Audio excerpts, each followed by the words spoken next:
Polisi mengungkap adanya sejumlah tersangka kerusuhan 21 dan 22 Mei yang mengarah pada dua kategori kelompok. Kelompok pertama adalah kelompok Ormas Garis Gerakan Reformis Islam yang ketuanya pernah menjadi penyokong ISIS. Kelompok kedua adalah kelompok bayaran yang sekaligus diduga menjadi bagian skenario martir. Dan berikut data serta faktanya yang akan disampaikan oleh Zilvia Iskandar. Zilvia, silahkan. Baik, terima kasih rekan Fitri Megantara. Pemirsa, kerusuhan yang terjadi pada tanggal 21 dan 22 Mei 2019 ini menyisakan pertanyaan besar.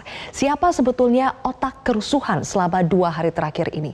Polisi mengungkapkan sampai hari ini sudah 441 orang yang diamankan terkait dengan kerusuhan yang terjadi pada tanggal 21 dan 22 Mei 2019. Tetapi kebanyakan dari mereka ini adalah eksekutor di lapangan. Kita akan lihat polisi setidaknya membagi ada 2 kelompok perusuh yang terlibat pada tanggal 21 dan 22.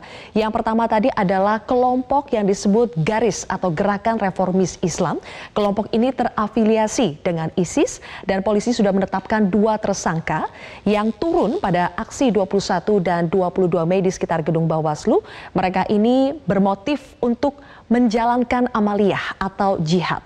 Kelompok Garis ini dipimpin oleh Cep Hermawan atau Cecep Hermawan yang diketahui sebagai ketua umum dari Garis yang berpusat di Cianjur, didirikan pada tahun 1998 pada tanggal 24 Juni. Dan Cep Hermawan ini juga pernah dibaiat sebagai ketua atau presiden regional ISIS di Indonesia. Kemudian kelompok yang selanjutnya adalah kelompok massa bayaran yang berasal dari luar Jakarta seperti Banten, Jawa Barat, dan Jawa Tengah, plus massa bayaran preman Tanah Abang yang dibayar sekitar 250.000 sampai 500.000 per hari untuk membuat kerusuhan sekaligus menjadi martir atau orang yang dikorbankan demi menyudutkan TNI, Polri, serta pemerintahan yang sah. Kita akan lihat lebih jauh lagi mengenai sosok dari Cep Hermawan ini. Cep Hermawan ini selain mendirikan Garis, Cep Hermawan juga pernah menjadi sorotan ketika mobil milik Cep Hermawan yaitu Toyota Alphard berwarna hitam dengan plat nomor B264 ini dipinjamkan kepada Prabowo Subianto saat Prabowo melakukan kampanye di Cianjur pada tanggal 12 Maret 2019. Pada saat itu ini adalah profil sebelumnya. Cep Hermawan ini pernah, tadi yang saya katakan, dibaiat sebagai presiden ISIS di Indonesia.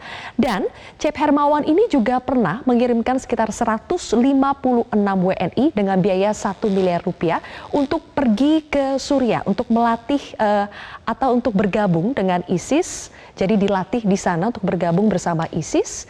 Dan ini tadi ketika Cep Hermawan ini kembali menjadi sorotan ketika meminjamkan mobilnya. Ini mobilnya plat B264 RIS digunakan Prabowo Subianto ketika berkampanye pada tanggal 12 Maret 2019.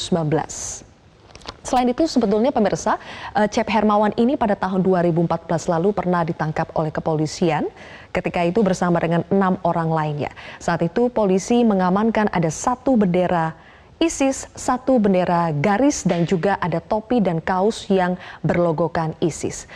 Pada wawancara kami sebelumnya dengan mantan kepala BNPT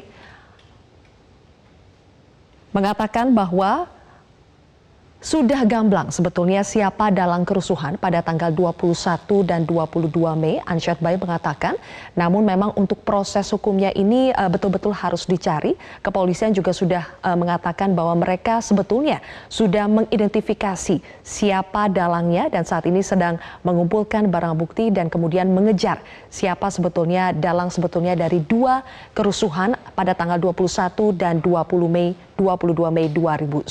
Kita tunggu sejauh apa kepolisian akan bertindak untuk mengungkap dalang sesungguhnya dan juga penyandang dana dari aksi kerusuhan yang melibatkan kelompok yang terafiliasi dengan ISIS atau Garis dan juga kelompok massa bayaran. Saya kembalikan lagi ke rekan Fitri Megantara.